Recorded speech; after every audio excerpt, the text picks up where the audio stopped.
Hey everybody, Mr. Zed here, welcome back.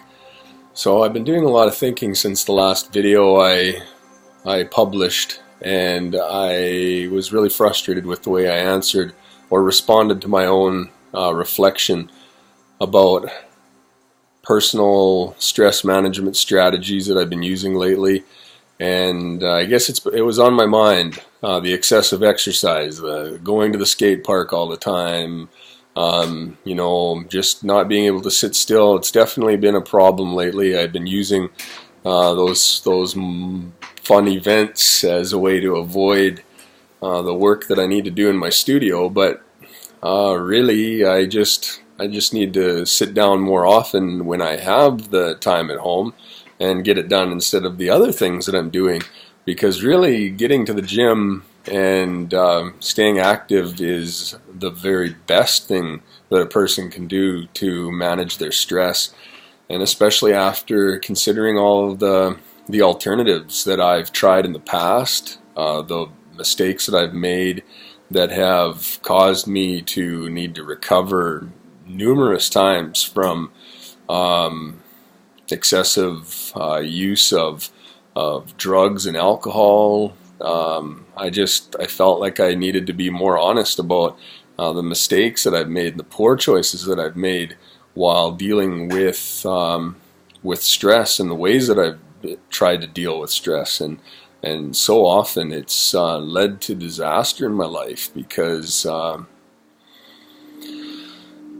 I guess I just tend to overuse things that might work a little bit occasionally, whether it's a little bit of even just a little bit of exercise. See, I tend to overuse that, so that's why my family started speaking up, because they see that I've been to them wasting time. But wow, I just have to also be compassionate towards myself, because and seek to understand myself again, because when I think back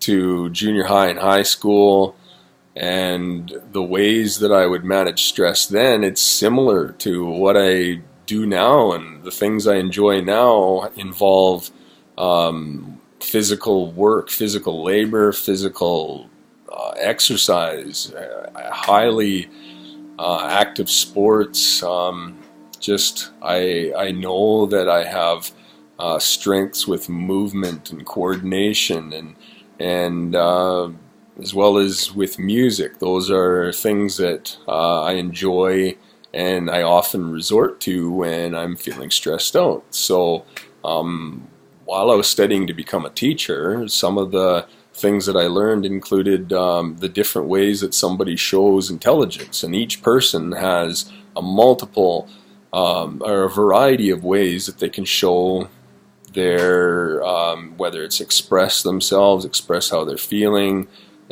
ways that they can express creativity, and movement or kinesthetic intelligence is one of those ways. And I know that I become very I guess mobile when I get stressed out. I just want to move, I just want to go, and that's not necessarily a bad thing. I just need to find ways to harness that energy and make it productive, and I have. I recently landed a part-time job on a dairy farm, so I get to work alongside a farmer and be his right-hand man.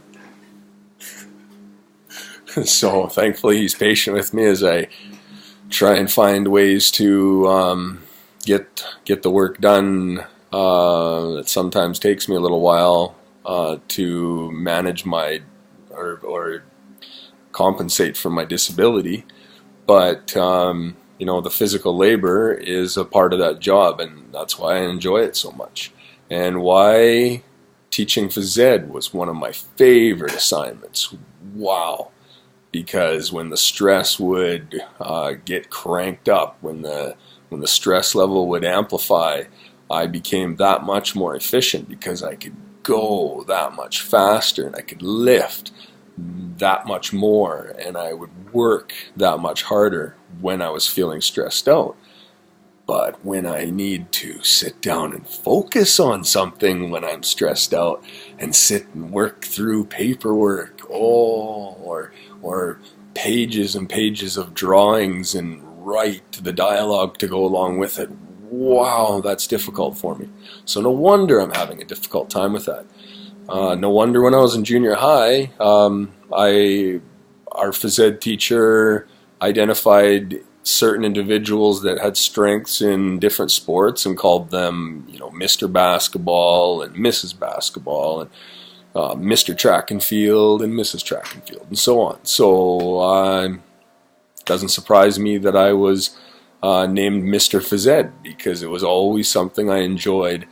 And I guess one of those ways that I showed my intelligence. And another, and there's other ways. So, for example, mathematical sequential intelligence is not really my strength, but somebody else would show intelligence and creativity in logical sequential thinking.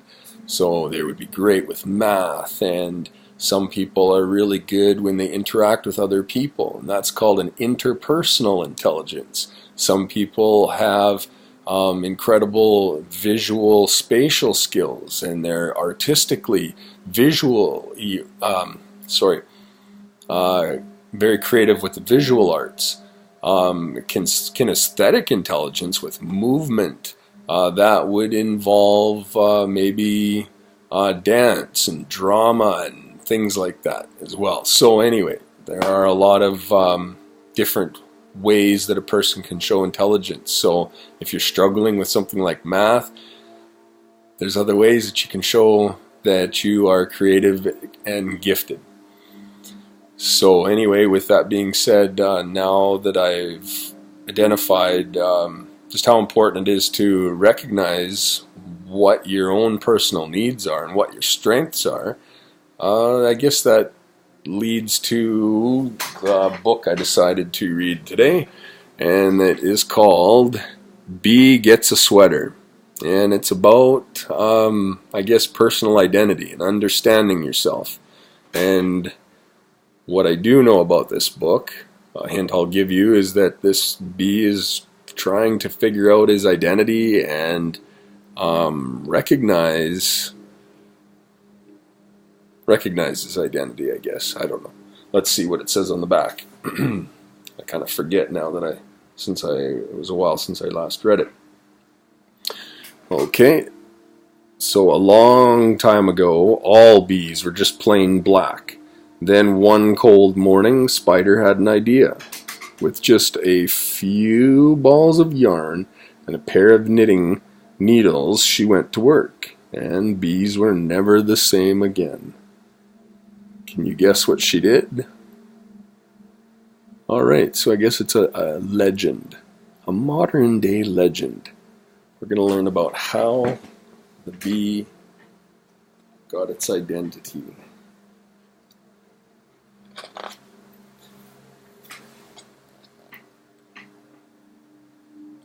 Bee Gets a Sweater, written by Keith Faulkner, illustrated by Jonathan Lambert.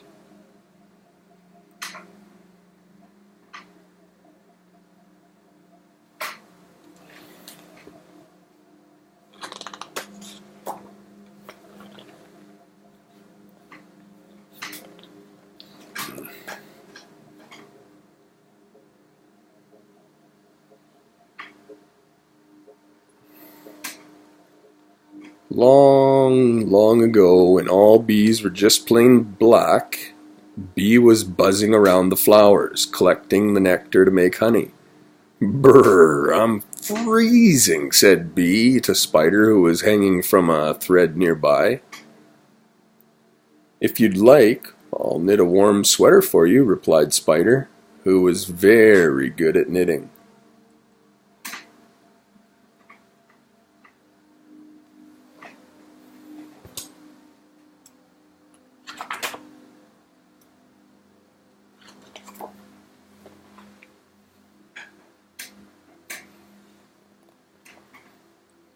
Having so many legs, Spider was a very quick knitter. By the very next day, she was finished. "What do you think?" she said to B as he tried on the green and purple striped sweater. Sorry, but I don't think it suits me," replied B. How the other animals laughed at the sight. "Oh, wow, they're mean."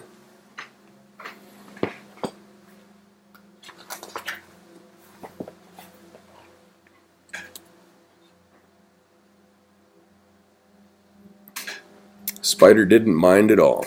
She had lots of different colored yarns and enjoyed having something to do. "What about this one?" she asked.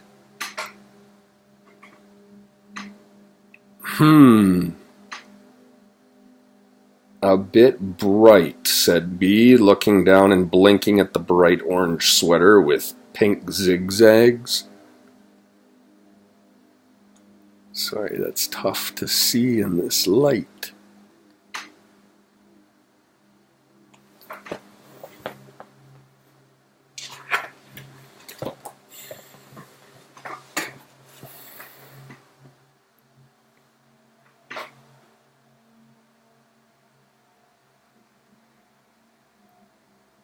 Spider's knitting needle started clicking away again, and soon the next sweater was finished.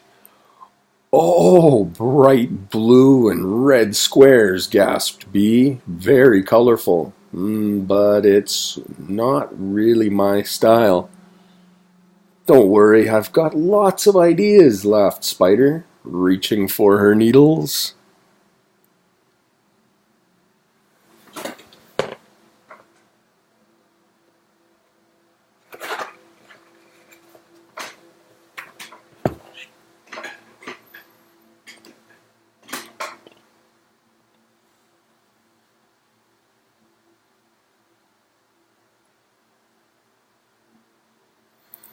"Now that is different," said B, trying on Spider's latest creation. "I love rainbows. I used every color in my knitting bag," said Spider proudly. "But there's just too many colors," sighed B.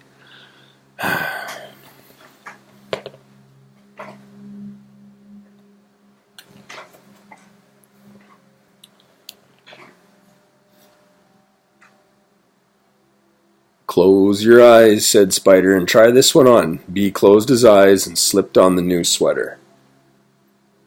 "Oh, yes!" all the animals cried. "Perfect," replied B.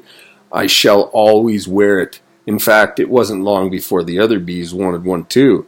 And this is why all bees now have black and yellow striped sweaters."